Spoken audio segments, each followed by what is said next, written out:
Okay, I don't see anything, but that doesn't mean.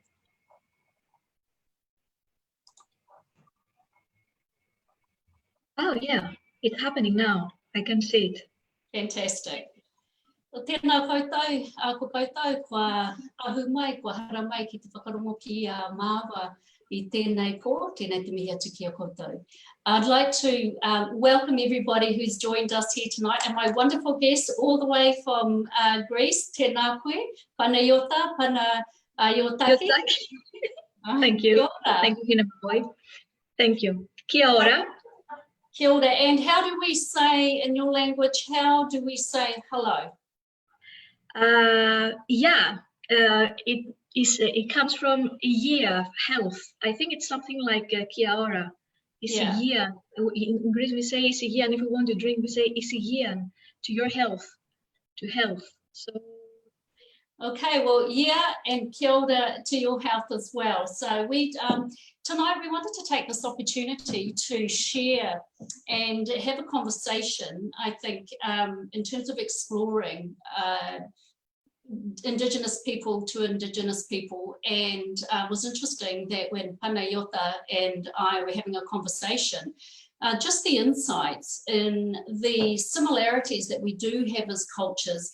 And so tonight we wanted to be able to create a discussion that will be, and as I said at the first one, it is about having a perfectly imperfect conversation.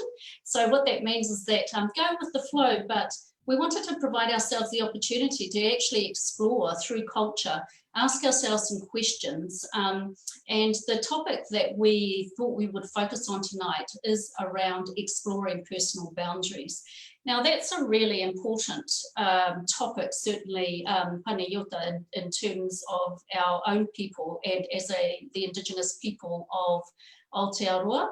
And to all of you who have tuned in, Aotearoa means the land of the long white cloud, and our tupuna, our ancestor, Kupe, was the first navigator that actually discovered Aotearoa, New Zealand, and way before any other explorers that came hence after.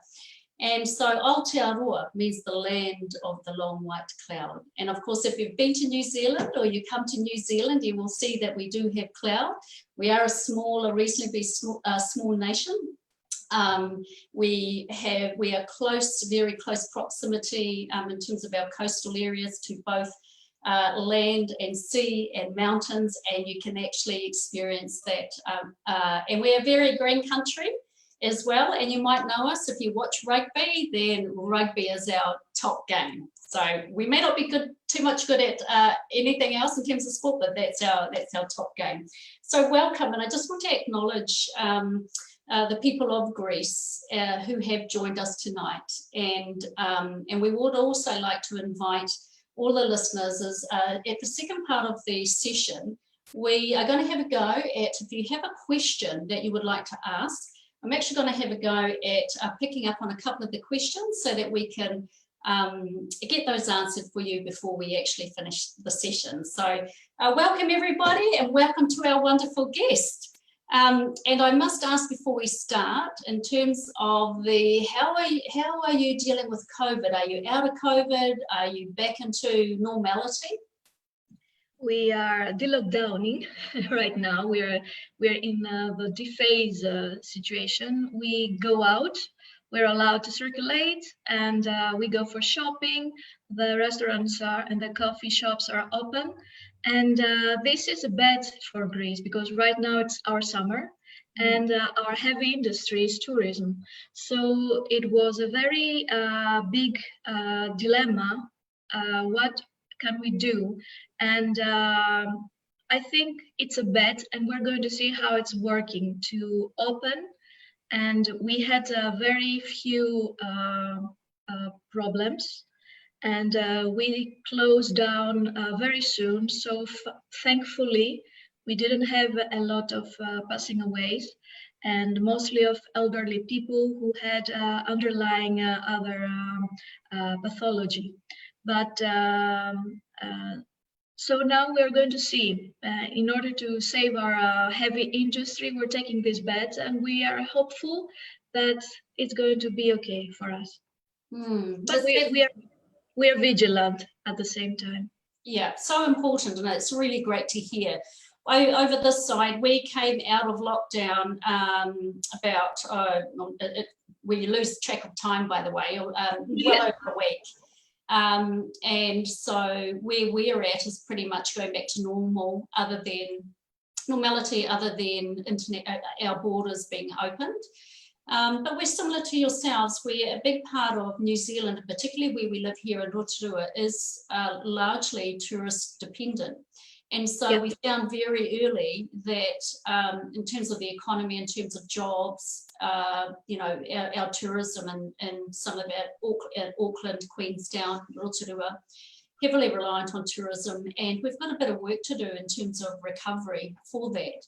So, and of course our government is looking at strategies and ways of investing into particular sectors like tourism. But I think the greatest thing that we've become aware of here is how we actually, firstly, is how interdependent we were and are on international products and services, and also tourism. And it gave us a bit of I guess a wake up, which was for us to think about how do we start to support our domestic market ourselves.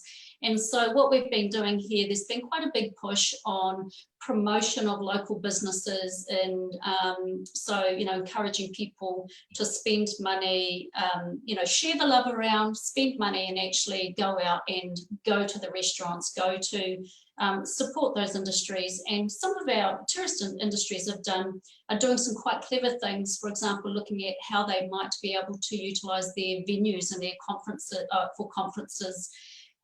But even those that were serving food, we're looking at doing drive-through, still producing the food, but doing it as a drive-through option. So there's been some real, I think, some real creativity that's come out of this, which is really positive, but it's really highlighted for us how important it is and how much more we can do in terms of a domestic population and supporting local businesses. So good luck with that, and really pleased that your you know, things weren't as devastating as what they have been in many other countries, and really feel for those countries who are still very much amongst that.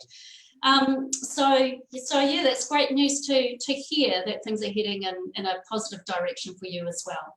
So yeah, we'll see. We will see, but we're hopeful. Absolutely. So look, I want to jump right in there and come back to this topic of personal boundaries. And I know this has been something of yours that I got interested in, and you were curious as to how do we deal with this from a Māori perspective, but also a collective whānau perspective or family perspective, and what does all of that mean? So the first thing I wanted to ask you is, what are personal boundaries? What actually does that mean? Well, it means that a person has the necessary space, and when I say space, it's a threefold: physical, emotional, and mental space, to feel able and free to create their creative goals. As a human being, each one of us, we have energy that flows from inside, and this is our creative energy. As long as we channel it correctly to our creative goals, this energy flows in a healthy way, and at the same time it allows us to grow personally, to develop personally, and create, and at the same time have healthy exchanges with the social and the family background and environment. But if this energy is stuck by any way and is unable to be channeled in a healthy way, then it can cause diseases in our body, in our mentality, and in our emotional balance. So we need the boundaries that allow us to have this energy flow correctly driven to the goals we want and we wish. And when I say creative goals, doesn't mean necessarily that I will write the next the next masterpiece, and I will have the Nobel Prize of Literature. Creative is even I am a fisherman, and I creatively go to fish because I love this. And I'm a builder, and I love my job, and I creatively go and deal with my building issues, and I'm happy with it. I am someone that I'm a mother, and I sing to my baby when it's a young baby, and I do it creatively because I like. So it can take any activity I do as long as I want to do it, and I feel that this it gives a sense and a meaning of life to me. Thank you. So if we think about a situation, what do people do where they feel confronted? Or I think one of the interesting things that I picked up when I had a look at a couple of your videos was that that was on your page. And it was around, how do you deal with telling, firstly, when you feel confronted by that? Now, I want to just pick up, for example, here in New Zealand, and there's a huge topic worldwide, we know right now, which is around racism and dealing with racism. And then, there's also, you might say, the subset of that, which is discrimination. And as Indigenous people, we certainly experience that, which is part of colonisation and part of the post-colonisation. And so one of the things is that certainly in my lifetime that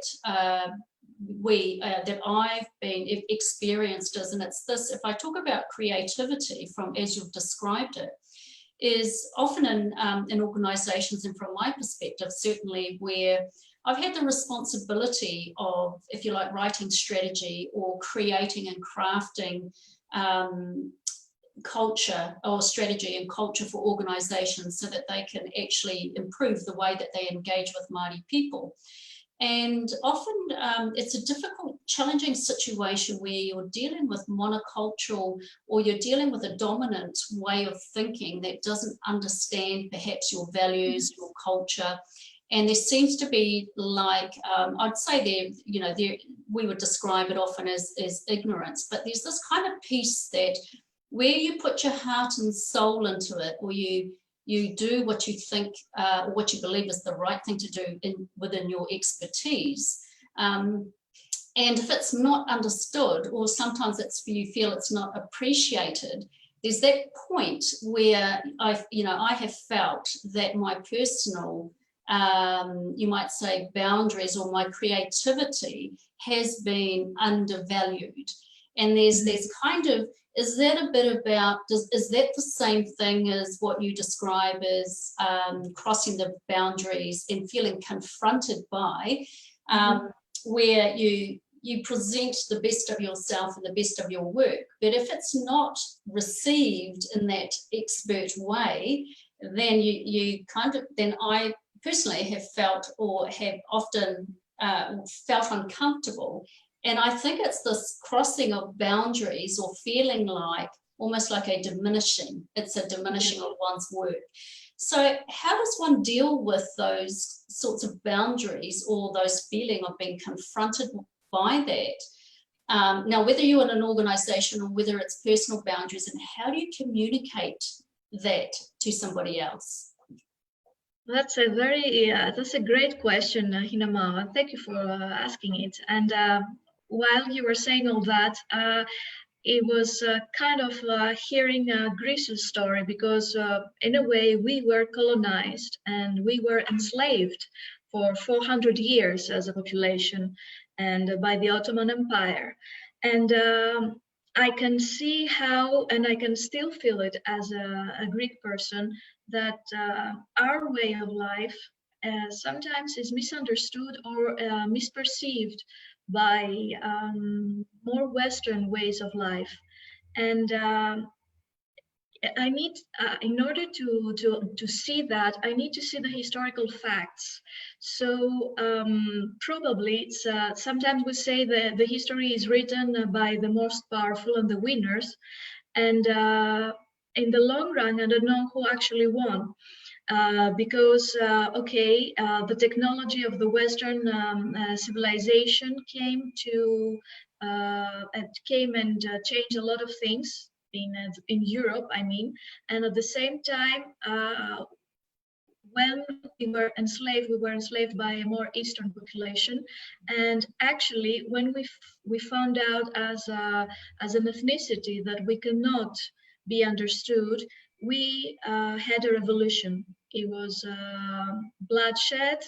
It was very difficult, but in the end, we managed to make independent one part of our land and to keep it as it is today, and to start formulating our state in a on free terms. Yet, I can really understand what you say. In the nowadays, of course, having revolution is not the most easy thing to do, and I think we have other more powerful tools. And this is communication, this is internet, this is informing people, informing the public about things and about our own position. And I think that spreading our word, spreading our ideas, spreading our culture the best way we can, it's the most powerful tool to start changing ideas. It already happened in the 60s in the States. With all these new spreading ideas and against the Vietnam War whole situation. It happens today when they have these manifestations about the racial issues they are facing. And I think when we feel that the other person does not understand what we say and that, does not you can say ignorant. I sometimes say he's ignorant or she's ignorant. I can say the same thing, and sometimes I can be angry. Then I stop saying that, and I say I need to inform. For example, I'll give you a funny example. It's very funny. It's very simple. In Greece, when we admire something, for example, your necklace is very nice, and we have a habit. We kind of try to spit on the other so we can cast the spell we may send to him, or her. So we say, "Tuktu, you look so beautiful." So if you do that, I've done that once to a friend in France when I was living in France, and he said, "What? Are you crushing on me?" And I said, "No, it's totally different." So when I explained to him the whole situation, he found it so cute that after he started taking this habit, he said, "I will crush on you now, but it's for a good cause." Too. So it was communication with this small and carefree example. You can say your ideas, and you can little by little teach the members of your community to do the same thing. So actually you have to be the metacognition, the higher observer that needs to be to become the adult that explains to a child that this is the vision. And when I say the adult, I mean the more responsible person that can manage the negative emotions, get higher from the negative emotions, to say, no, this is a serious culture, this has this background, let's see it, let's look it seriously and expand these ideas. Do not close them. Some cultures, they are isolationist. They just want to close because they don't want people to know them. I think this is a shame for the culture because it doesn't receive other new elements that they are very important to its growth, but also it cuts other people from wonderful insights and wisdom that this culture carries. Absolutely. No communication. Yeah. Information. So, and I just want to also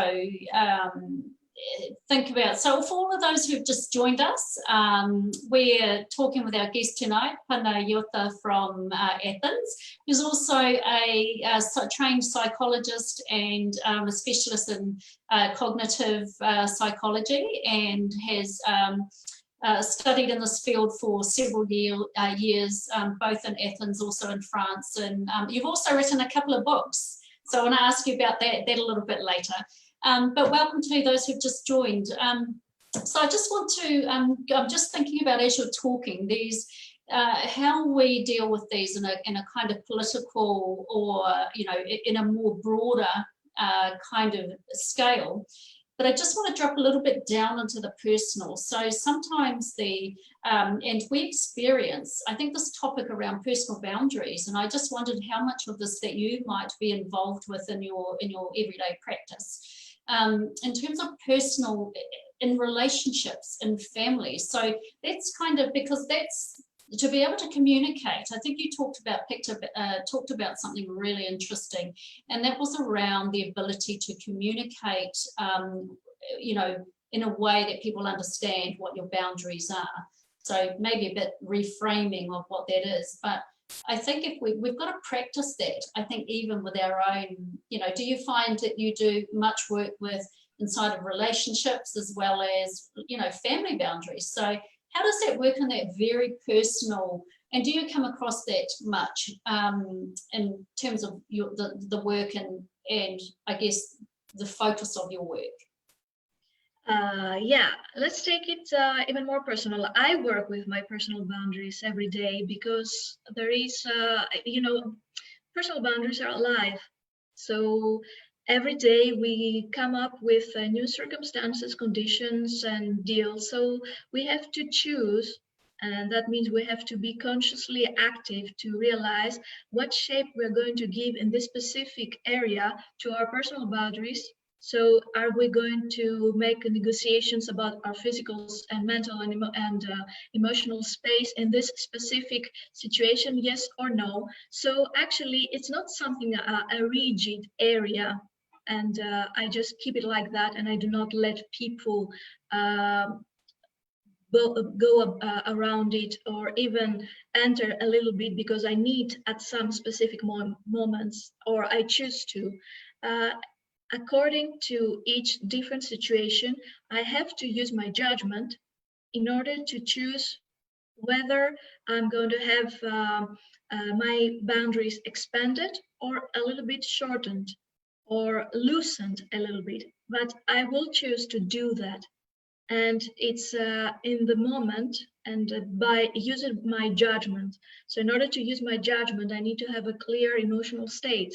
So my emotions need to be balanced and not fulfilled, not over filled with negative emotions, because we know even scientifically that the continuous experience of negative emotions actually blocks many cognitive functions we have, such as memory, language, production of the language, perceptions, visual, auditory, olfactory, but at the same time, even more refined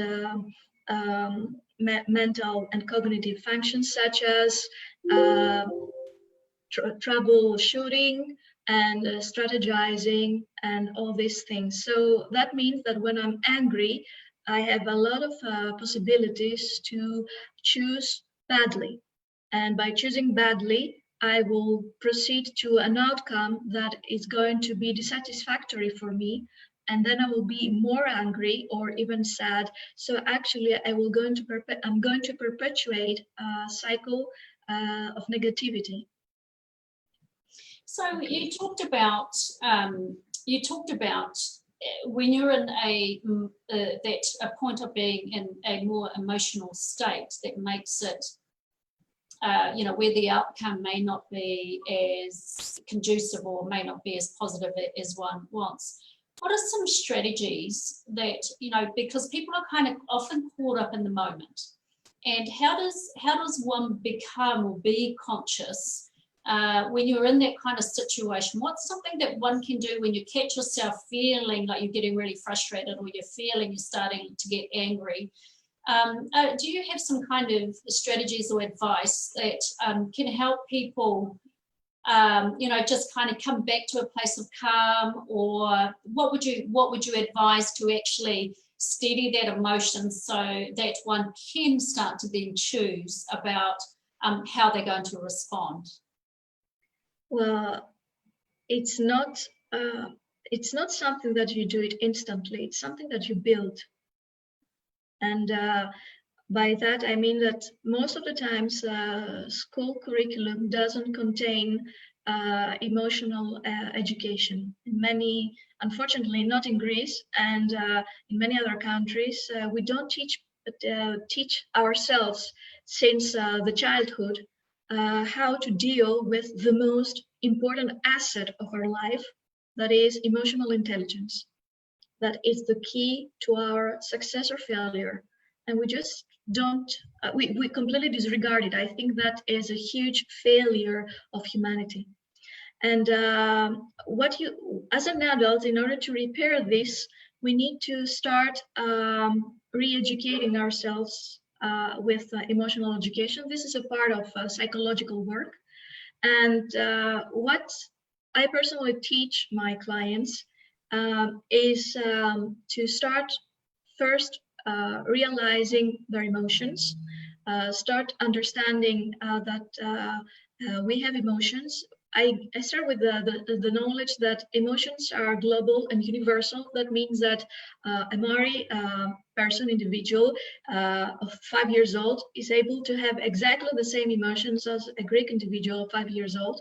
And language or country or time zone has space, and or culture pays no influence to that matter. So this is scientifically proven that we all humans share the same hardware and software about emotions. Of course, culture influences that, puts puts a shade on that. So some people like more Eastern populations, like in Japan, for example, that has been studied, are not, their culture encourages them not to freely express specific emotions.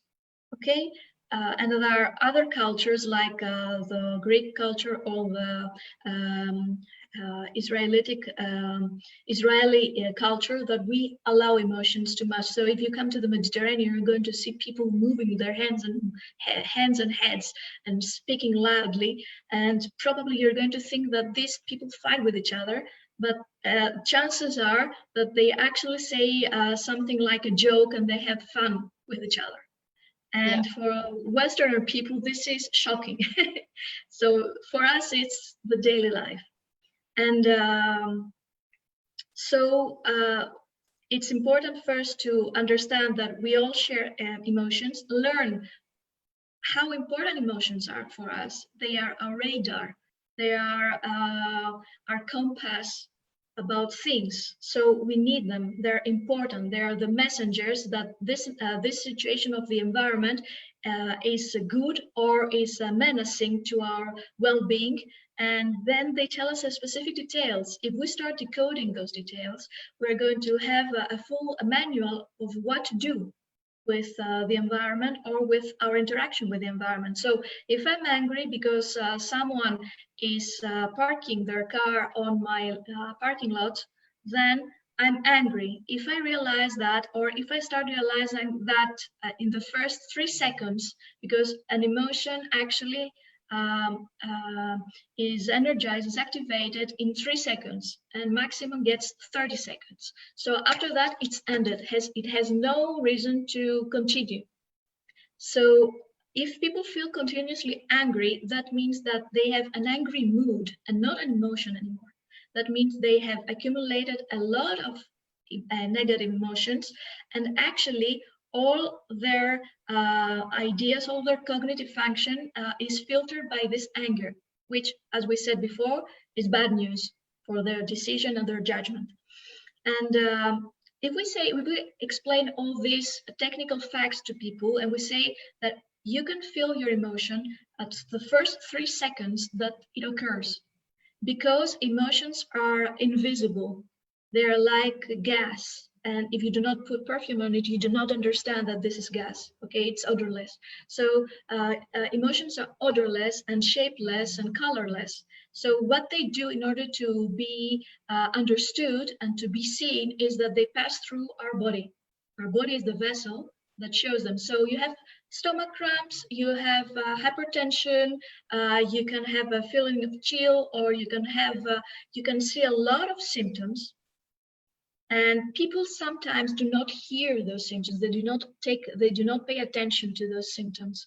So I teach my clients to understand those symptoms. So sometimes people that they are continuously, for example, angry, they realize anger only when it is on the high levels of rage. But anger starts with a very small dissatisfaction. Anger can start with something like this. If you catch it at that moment, the damage is very small. The situation is too early to deal with it. It's nice. And so you protect yourself from all the physiological changes, heartbeat and tension and everything. And you just catch the problem very soon. And then you deal with it fast and you don't get angry. So when you teach people how to deal with that, you see that they start using properly their emotions to say, at that moment, I felt something scratching on my throat, and I thought that I was angry. So these are words that my clients tell me. And then I realized that at that moment I was angry, so I decided to put in action a solution. This is the utility of emotions. Sometimes we or romanticizing them, and this is dangerous. And we create stories and monsters about something that is so practical, so useful to us. And this urban legend needs to stop.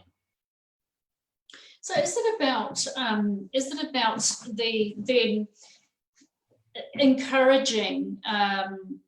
Is it about communication and being able to, if we to recognize that things build up over time, often, and I think you mentioned about sometimes there's a slight agitation.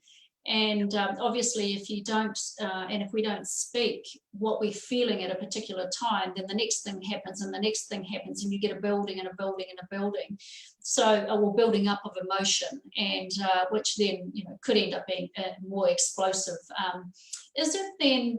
Would you be recommending to people? Is it then a practice of getting more comfortable and learning how to communicate at the time, and in a way that and I'm not sure what those ways look like, but is it essentially an issue of communication, and actually that we have got to get more practiced at communicating at those times rather than letting it build up? Is that part of what is sitting underneath? What is the cause of that? Is we need to get better at communicating? Definitely. We need to communicate our emotions, and but the first challenge is to understand which emotion is that. Many people are unable even to understand that, and I've seen that in my work, and it's shocking. So probably I'm hopeful that the cultures that are near their tradition, more open to their tradition, their people are more able to express or diffuse their emotion in healthier ways. But the modern world sometimes does not allow the free communication of emotion. And if people are able to perceive it at an early stage, they can easily communicate it, because it doesn't culminate, and it doesn't create outbursts.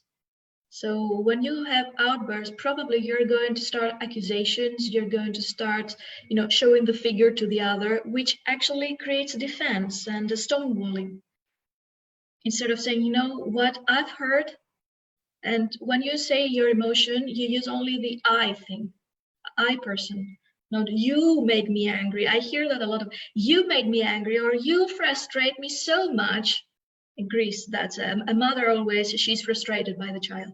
So, you know, you such a frustration today, you didn't eat all your food, or you don't want to be a doctor, you want to be a dancer, and you made me so frustrated. So, you know, manipulation by through emotion. And when you say about your emotion, you say your own truth. I felt hurt. You show your vulnerability, and people are afraid to show their vulnerability because they're afraid that exactly that you're vulnerable. You show your most sensitive parts, which is untrue. When you show your vulnerability, you are so strong, okay? You are so powerful because the other person has nothing else to say. I say I felt hurt by this situation, not what you did, but what I heard. And then you say what you're going to do to protect this vulnerability. So I decided that I'm not going to be part of this discussion anymore. You say what you do. So that actually shows your action. You're active. Vulnerable doesn't mean passive. It means I'm going to protect my personal boundaries, myself, and I will do whatever it takes in an ethical framework, of course, to do that. Look, that's so important. I think that distinction there, and because it's easy enough when that we are upset that we do blame the other person. So that's, I think, like a normal human kind of thing to do. But this is a really important point that's being made here, because it is about saying, firstly, there is, I think if we've got to think about how we own the way we react. So we are responsible, each of us are responsible for the way that we each react and respond to something. So there's this, what we're talking about here then is this issue of responsibility where we say, and actually I view it as it's also about holding your power. So the moment that you're saying you're giving your, it's almost like you're giving your power away. But there's a difference, and I think more in a power when you stand inside of your own power that then says, I feel this way, or I don't like it when. And I think I like the way that you actually describe that, because then to me I could, quite get a clear sense of then the developing of the personal boundaries just in that conversation alone, by saying this is how I feel, this is how it's affecting me. And I think then to go on and make the choice to say, so then how will I respond? I can either choose to stay here and continue the conversation, or stay and continue wherever you're at, but you get to make a choice at that point in time, right? Is that what I was hearing is, and so by doing that, you are then creating, in effect, personal boundaries in that situation. Yes, this is it. And it's simple, and as you see, it's peaceful. And I'm not going to engage into a war act with the other person. I'm saying what I'm going to do. I take my full responsibility of myself, and I'm conscious, and I'm going to take a peaceful action that is going to protect myself. And this is emotional education. It's simple, it's peaceful, and it's powerful at the same time. So sorry. That's how that's how you keep your balance at the same time, and you are in congruence with yourself. You feel this intact situation that you protect yourself. That means you gain your self-respect and self-esteem, which is important. Your inner self sees that you stand up for your inner self, and then your inner self gives all the power to stand up for you, which is magic. It's amazing. One of the other things that you talked about earlier when I was having a look at your videos, and I thought was quite interesting, and it's around, and I think what you just touched on there is, so how do you stand up for yourself? But how does one strengthen their boundaries? What are some things that you can do, and how do you create healthy boundaries? What does that look like? You know, so that's the first thing is how do we understand, so what do healthy boundaries look like if they were in place? What would that look like, and how do we strengthen those? Okay, I will use an example because boundaries, like emotions, are invisible, odorless, colorless, shapeless, you know, but so important. Okay, um, I will use the example as of many women I've encountered that they live in Greece, as probably is in the Mari tradition. Families live in bigger shapes together. So actually, we have the family, the woman that lives with her mother-in-law, and talks with she interacts with her mother-in-law, that they spend a lot of time together.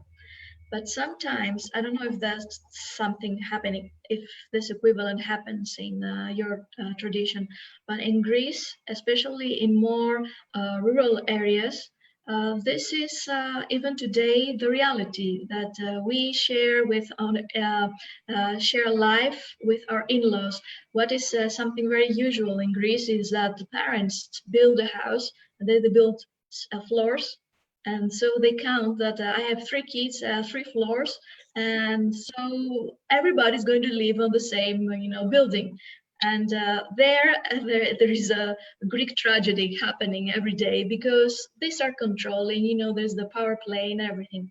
I've seen a lot of Greek women getting married, feeling in love, getting married with a person, and then having to stay with the in-laws on this, multi-floor building, and actually they have to interact with a very bossy or manipulative mother-in-law. So I've seen quite a few ladies coming to my office with depression or panic attack because they had accumulated emotions because of the situation, and they had to set boundaries. So at first they were afraid, so we have to deal with their fear. But once you discuss that this is your fact, this is your birthright, people, when they realize how much their boundaries are crossed or violated, the first reaction they have is anger, tremendous anger. So they start responding angrily. And the second thing is that they start establishing again their boundaries. So anger here is a kind of a dynamic. And then they start explaining. So, for example, they said to their mother-in-law, no, I'm not going to keep the key from the door for the outside of the door. So you can enter the house whenever you like, which is outrageous, but still it was happening, or it happens to some households. And no, we are not going to give you extra 500 euros because you want them every month. We have 2 kids to feed. And of course, in the beginning, there was a friction or some conflicts, but little by little, once those people were feeling that this is my right, and they were more absorbing this information, so they were feeling they were expressing it with confidence. The other parties were unable to reclaim back the space that they had already violated. So then this is an example of protecting personal boundaries. Okay. And I use this characteristic example from Greek society. Yeah, look, that's just it's absolutely fascinating, I think, which kinds of shows up which is why the conversation, I think, is really important in terms of understanding culture. So we don't have here as Māori, we don't have such a strong, you might say, matriarchal context that's in place. But we do have, for the large part, and it's not always the case, because the reality is that over time, we did used to live quite largely in you might say in villages and in shared families, shared whānau responsibilities, and it still does exist where it's lucky enough to exist. But the reality is, over time too, with urbanisation, is that families move to cities. And so, you know, there was a breakdown of that whole collective family way of living and sharing and responsibilities. But there still is an amount there, and we do our best to be able to maintain that. And it's a lot easier if you do live in the smaller towns here in New Zealand and Aotearoa, and also rural areas, because you tend to have more of a community, collective approach, particularly if you're rural. And then if you're in the smaller towns, the ability to actually engage and live and support each other as a whānau, as a family, is a lot more easier than in the bigger cities. So, but in general, the whānau, the concept of whānau and family and having responsibilities, and then there definitely does come, you know, has me kind of think about what are some of those boundaries, and they do exist. But perhaps not such as a strong matriarchal. In fact, in some areas, you might say that it's more patriarchal.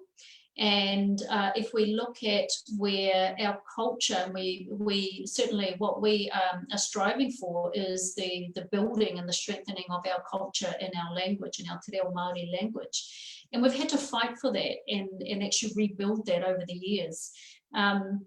And so, but we also have places of culture which we call our marae, which are our and there might be the equivalent of reservations in other countries. So they are Māori-owned complexes where we get to practice our cultural practices. And there are, if you like, now that's an interesting one, because there are boundaries there where for both, but it's an interactive cultural, it is, you know, cultural wholeness that comes together, where men have a role to play, women have a role to play, the speakers have a role to play, those who support the speakers have a role to play, and those who actually do the cooking. And I think we talked about manaaki, we talked about when people come to our marae, what's really paramount is that people feel welcome, that they are looked after. And we have this term called manaaki, which means to look after people. And we want people, when they come to your marae, we want people to go away and feeling like they were looked after and feeling like they were well fed. And it's you know, would be a bit embarrassing if you couldn't feed your guests, and you know, that was the lasting impression. So those kind of practices are really important, and there are some kind of boundaries.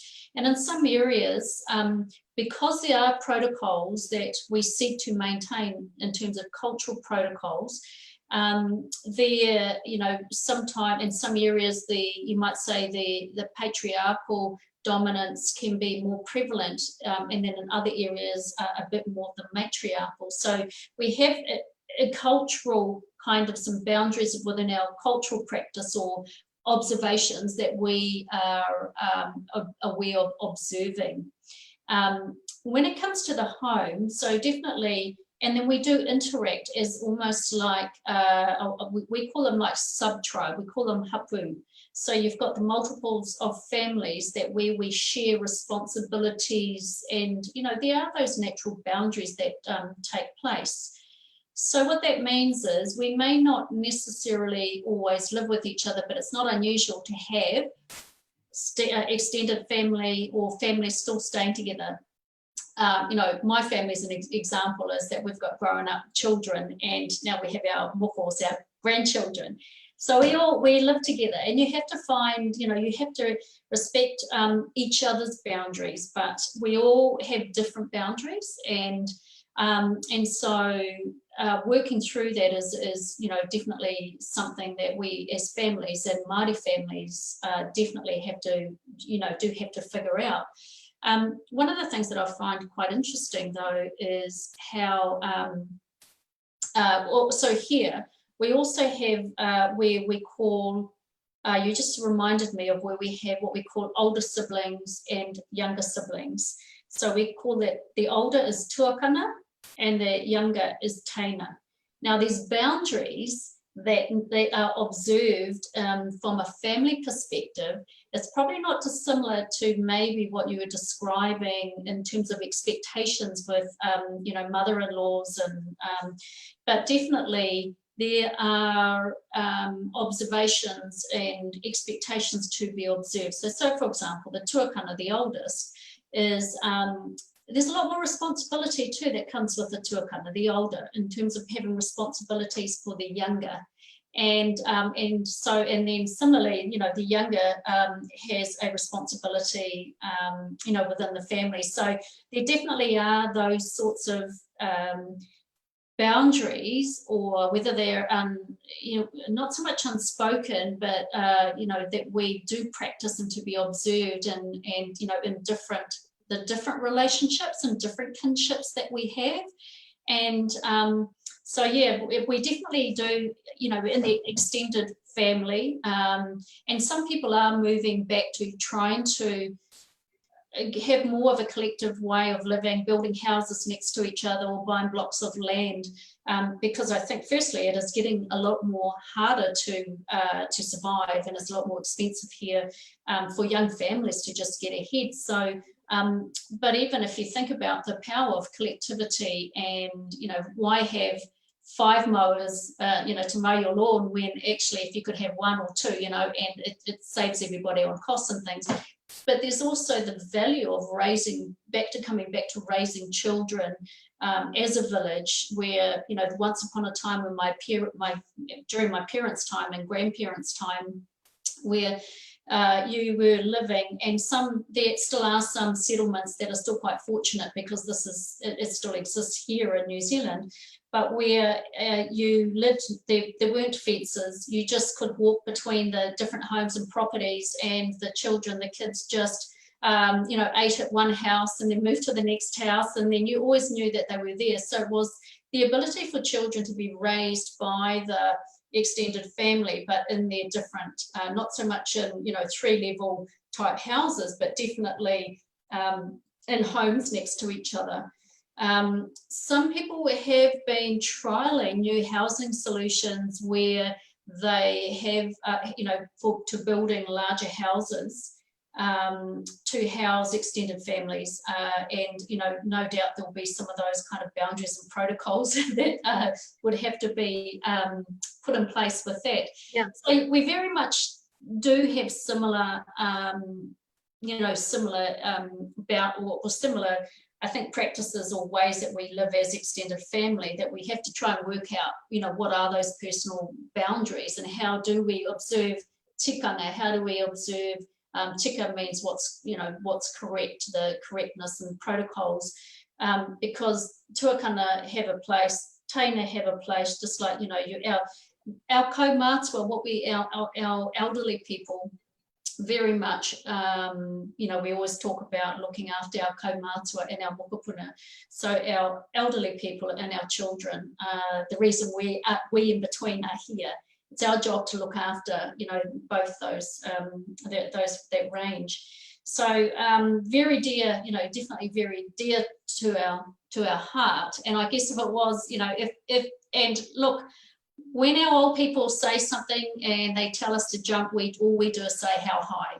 So pretty much, you know, we have and I guess that's part of the boundaries in terms of cultural boundaries that we preserve and that we protect, is to ensure that our kaumātua are never forgotten, or always have a place, but also they also are our source of wisdom and our source of the link of, you know, between the knowledge between today and our knowledge of old. So so that's our job, to look after them. So respecting, you know, that in terms of what those boundaries look like is really important for us as well.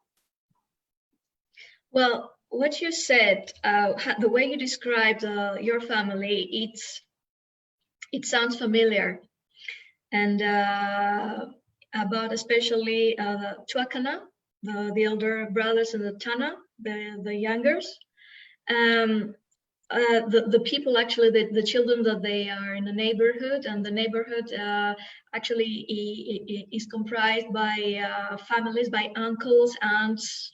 So that was happening mainly in Greece, at least until the 90s. In some areas, it can happen right now too. So I know that a part of my family that lives in the islands, in Patmos Island, on Patmos Island specifically, I know there that can happen. So you walk in a street and you know that here lives my aunt X, here lives my aunt Z, there lives my uncle. So there's a whole street and I walk and there's my family. So I think all the societies, probably they were created with the same way, the same structure, which is normal. The small villages, people were relatives all over the place, everywhere in the world. And when the greatest urbanization happened, this got lost. So people started moving around, they started working, started going from one place to the other. And this was lost. But the places, as you said, that they are still small areas and smaller villages, you can still see that even here in Greece. And setting boundaries there, yeah, I think first thing is to be educated about your emotions, about your rights, and about the full potential you can reach. So you need to have the motivation that if I have boundaries, I will succeed. And when I mean succeed, I do not use it in the way we say in the Western idea, I succeed, that means I get a lot of money. For me, success means I feel that I can fulfill the purpose of my life.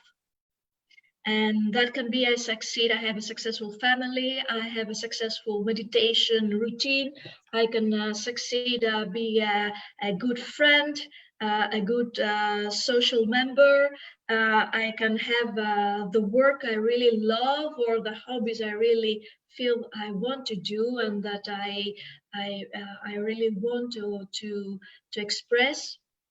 So if we educate ourselves, even in the small, and that can happen to the whole group, of family, we can have better relations with each other as long as we learn our boundaries. I think everyone will profit from this knowledge because everyone needs personal boundaries. And the people that actually they try to, they just grip on other personal boundaries. They actually do that because they are unhappy with themselves. So if we're going to teach them to have personal boundaries, that means we're teaching them how to be happy with themselves as well. Yeah, and I think it is, this is probably what Panayota is pointing to is I think that's the most essential point of probably our discussion tonight is how do you strengthen, or more so, that you take steps to figure out how do you deal, what are your emotions and how do you deal with that? Because I think the more that you can actually build on, and again, this is something that I picked up in your videos, but the more, and because I had a question, and the question was about, but how do you strengthen that? And one of the points that you did point to in your videos was around strengthening, was about confidence and self-esteem. So again, that comes back to the self. So the more that you and that we can practice giving to ourselves, about nurturing ourselves, about finding, if you like, if it's about a hobby that really feeds your wairua, feeds your spiritual being, if it's, what are the things that actually strengthen you as a person. And whether it be, for some, it might be actually education and taking on learning something new.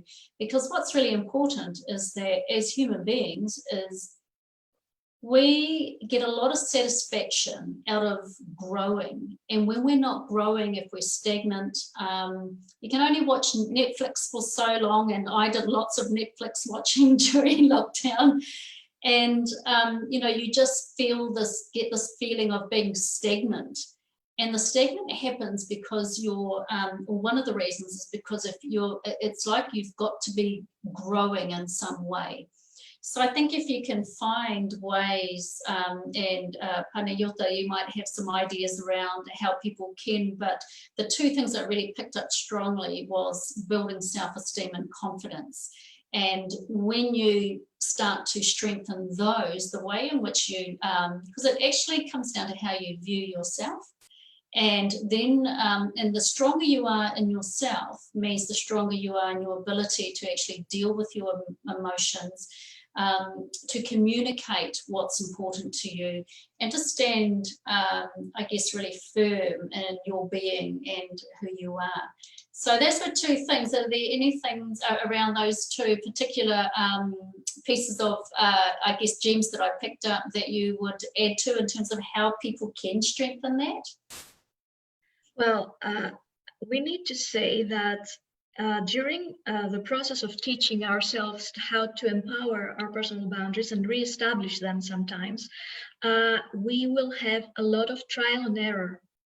So people need to understand that, and then they have to be easy with the idea. They have to accept this idea. It's not about perfection, and it's not about being everything super perfect, totally smooth and like that. And then we need to have accept of self-confidence and self-esteem. The first thing I think is we need to be forgiving and loving ourselves, because the moment we start doing it, first step is the anger. I know my boundaries. I had left my boundaries crossed, so I'm angry, and most of the times I'm angry with myself. And then I start outbursting, you know, like the learning magician. So I'm doing my magic wrong. So instead of having a golden goblet, I have a frog. And but I don't have to be angry with that. I have to be observant. That's what I did, and it ended to that. Okay, I love myself at that moment. I keep loving myself with your errors, because you're perfect with your errors. In Greece, the word perfect is teleos. That means the one that doesn't miss anything. So when we say we don't miss something, it means we have both the positive and the negative. We have the whole. It's like the teleological philosophy. So when I am forgiving to myself, and I say to myself that I accept you the way you are, and I'll try again, and I'll try again and again. And finally, through the trial and error, which is the basic way human beings learn, among other beings, definitely our brain is going to provide us with the perfect, the most suitable answer and solution. So it needs to have, we have patience, persistence, we have to be observant and forgiving to ourselves. And the moment we can be able to do that, then we are able to start having self-esteem, because only if we have forgiveness for ourselves, we can have self-esteem. So if I have my cocoa here and I spill it on my shirt, I can have different reactions. One would be, oh, how silly I am, how stupid. Oh, look what I've done. This is not forgiving. Okay, this is, I downsize myself. And but if I say, oh, look, I was a little bit careless, or I was talking and didn't see, okay, that's okay. I'll change. I have another blouse to wear. Yeah. It's forgiving. I take the message that I need to do it differently next time.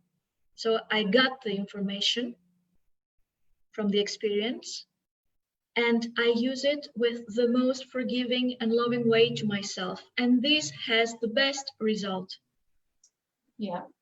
Look, that's such a big piece of advice, and it is about that forgiveness. And I know, you know, many times where you know, I've chastised myself, and then I have to catch myself in that and say, you know, don't be so hard. You know, one of the things is that I've grown up to be as a perfectionist. So to be willing to not have things be perfect, you know, you get this patience and you learn that certainly over time. But I think that point around forgiveness is such a significant one. And look, I just wanted to say to the listeners is just before we will stay on for a couple of minutes, if you've got any questions, then please put them up in the comments box on the Facebook page where you're watching the live. So we'll stay on for a few more minutes and take a couple of questions, so we'll allow that time. So look, that's really, I think that's such an important point that you make.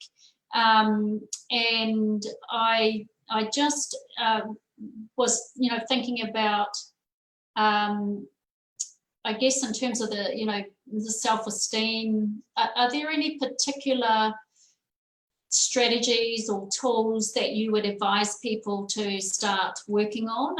Are there things that people could proactively do to kind of strengthen that muscle? So one first exercise I usually use to help my clients do all this process is I tell them, you take this beautiful paper and a notebook, pen, always write. Writing instead of typing on the computer or the tablet, or it's not the same effective.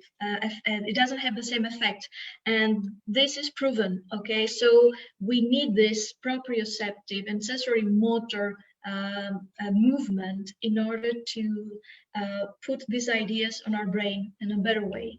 So you take a paper, and then you start writing here, what are your talents? What are your, what you are exactly, your positive points. So you can say, for example, I'm a woman, I'm a driver, I cook. Sometimes people say I cook very well. No, I don't want you to write very well, because very well is starting comparing things. I want you just to write the simple. Okay, don't say the very good or not good enough. I just say that you can do it. I'm a singer. Even if you sing while you're showering, you're a singer. Okay, just write it down. I'm a dancer. I've studied this or that, or I'm a visionary. I'm happy. So you write down many of your attitudes, and you start reading them every day. It is really important because unfortunately, we have understood in psychology that during our inner dialogue, most of the times we have negative thoughts.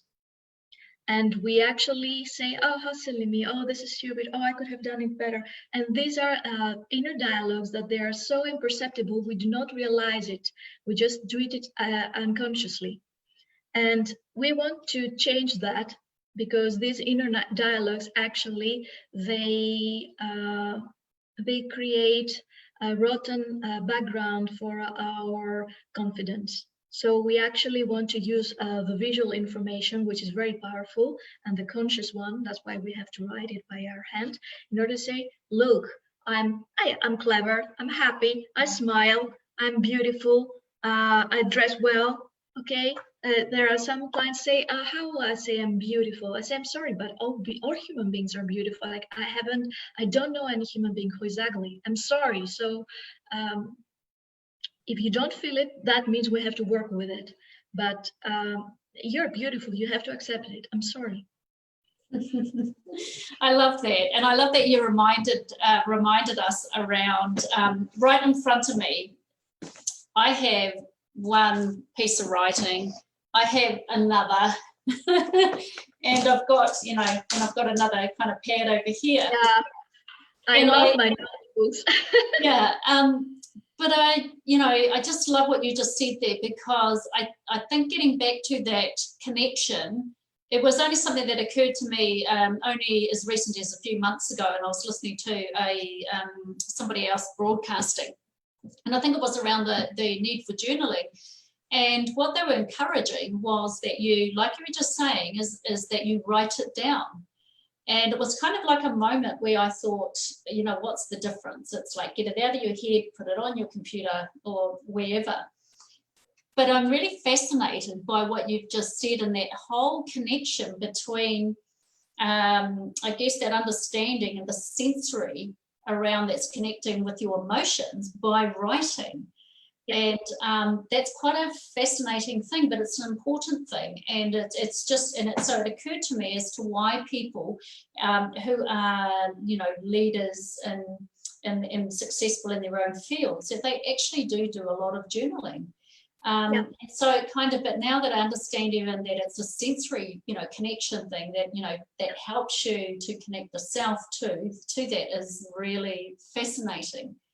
It's due to brain mapping. If you can see the brain, how the connections are, it's a very big area of brain mapping. It's about writing and about moving your hand, your arm, hand, and your fingers. So it creates a lot of sensory weight in the brain.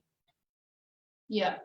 And the other thing too is that that I picked up on was also, I think it's important for all of us to remember is what Panayota is talking about is in terms of writing down or being present to your strengths and your beautiful self, is they're the smallest things. And you don't want to necessarily be looking for the big things. And I think this is where, over time, where, you know, what's been promoted and what's been the mistake is that, and I put up a post some time ago, is around how people determine one's success, or, you know, what success looks like.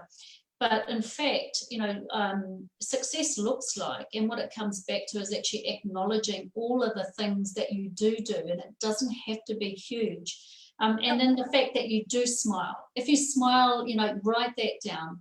If you do, you're good at making a cup of tea. Some people have become really good at bread making and sour bread making, and, you know, so there's lots of you know, beautiful things, and you know, you've got, you know, there's amazing mums, there's amazing dads, there's parents who drop their kids off at school and pick them up, there's people, you know, all of those things all add up to that are hugely valuable. And I think it's really worthwhile, is what you were saying, is, you know, take the time, and that goes a long way, to even just write down a few things every day, but read them back is kind of the key, isn't it? Of course, because the visual information, it's actually about 75% the most important information we receive from the environment. So we need to read it back, and if we use also our voice, it becomes a bigger information perception. We need to retune our brain to the positive thoughts. Everything, the brain, what it does actually, the brain is a blind organ. So as a blind organ, it receives information from the environment. So it is very important to give, we choose what kind of information we're going to give to the brain. So if we decide to watch the television news that they're also doom and gloom and unhappy, and I say to my clients, don't watch the news, just take a newspaper or read something, take 5 minutes and read news through a website that you think it's a serious one, and stop there. All the other tragedy that they play is just to have big salaries and to manipulate opinions. So stop doing it, protect yourself. So like when you eat, you want to eat the best food, just feed your brain with the best food as well. So meditate, and by meditation doesn't mean that you have to be Buddhist. Meditation is in all the religions and the spiritual movements. So you can call it meditation. In Greece we call it prayer. You can call it whatever. You can say contemplation. I don't care. You can call it Bob. Just do it, okay? Talk with a good friend that has a positive energy. Avoid to talk with people that they are full of negativity and all this toxicity. And be compassionate, first to yourself and then to other things. But compassionate doesn't mean I'm emotionally engaged with a situation. I just give a prayer that the situation will be solved. I'm only engaged with the things I know that I've decided today to be engaged with. Okay, so some people think that being compassionate means I'm going to feel bad for every catastrophe occurring in the world. Doesn't help. It helps if I am happy because I influence the people around me. So I create my local network, and in my local network I can have a change, a positive one.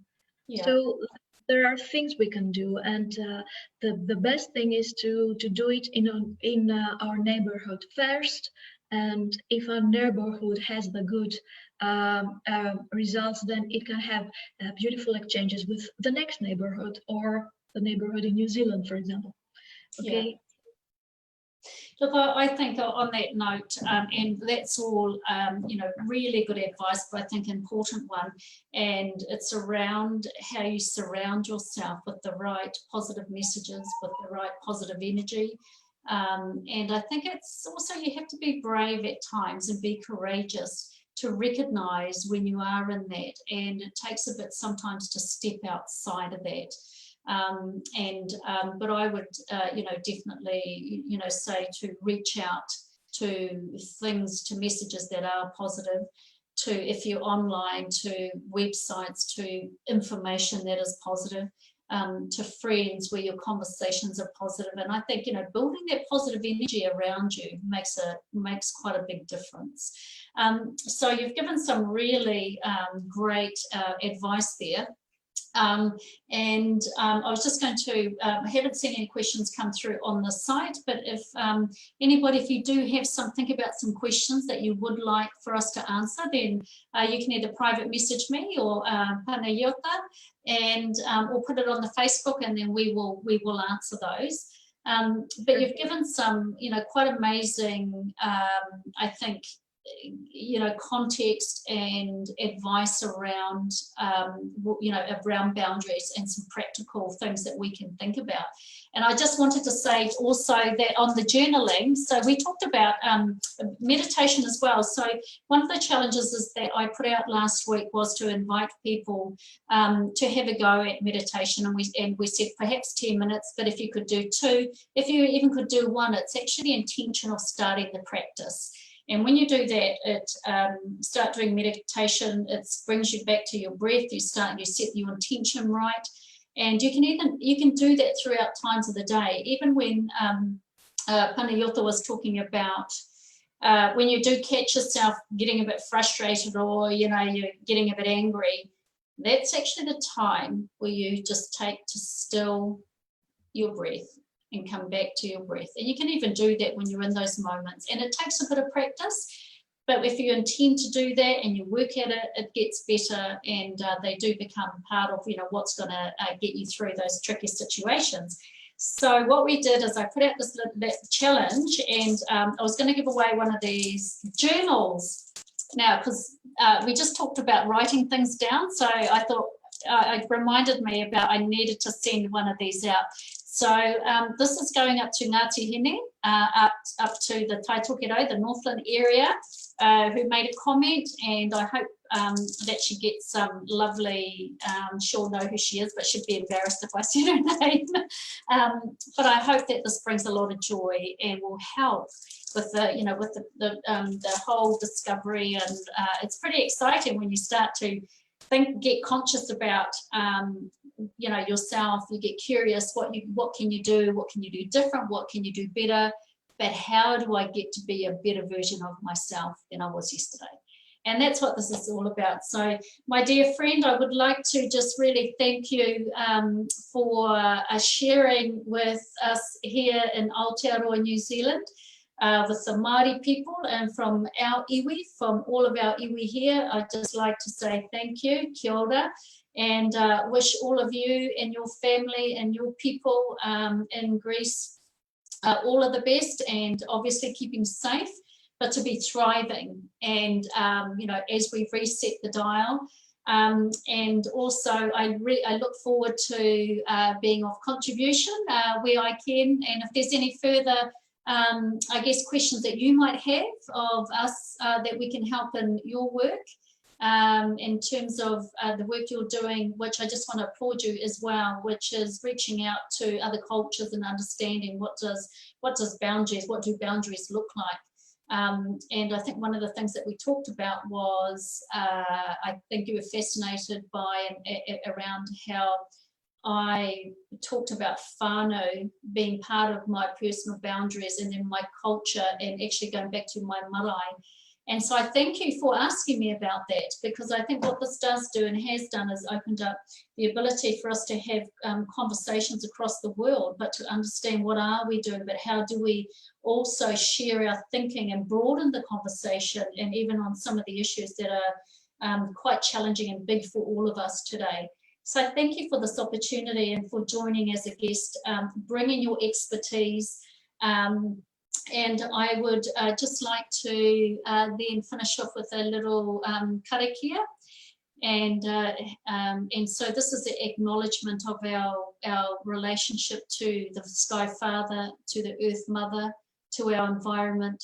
And when we go back to that, creation is out of the from the beginning of time, when the Earth Mother was separated from the Sky Father, and then became light, and then the beginning of the human being and the human essence. And so we are all connected to the whole. And we also, so this little karakia is just an acknowledgement of our oneness with everything and our human essence. So I just once again would like to thank you, and I'll just finish with this little karakia. Ai o te rangi e tūnei, ai o te papa e tapoto nei.